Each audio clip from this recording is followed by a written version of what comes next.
Welcome to Module 5. This week has to do with exceptionality. I hope you enjoyed the discussions last week around socioeconomic status, and I hope that I'm going to see some drafts this week of your final projects. Either your professional practice paper if you're a master's candidate, or your literature review if you are a doc student.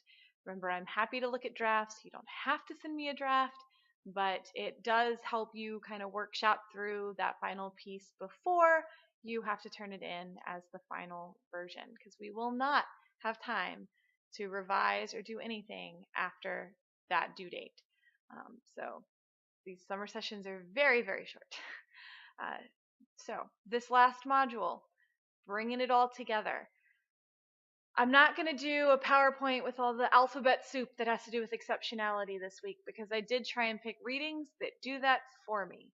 So we are going to first delve into different kinds of categories within the exceptional child designation.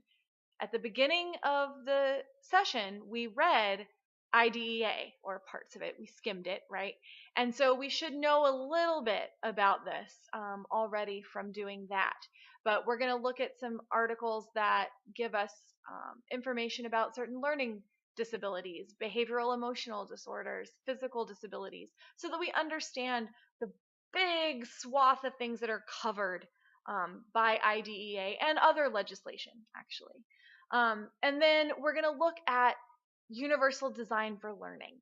And I really like UDL because it doesn't just work well when we're talking about exceptionality.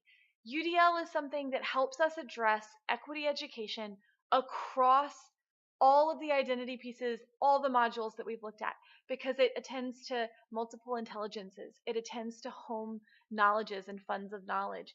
It attends to representation and centering, the idea of centering people who aren't part of the normative discourse.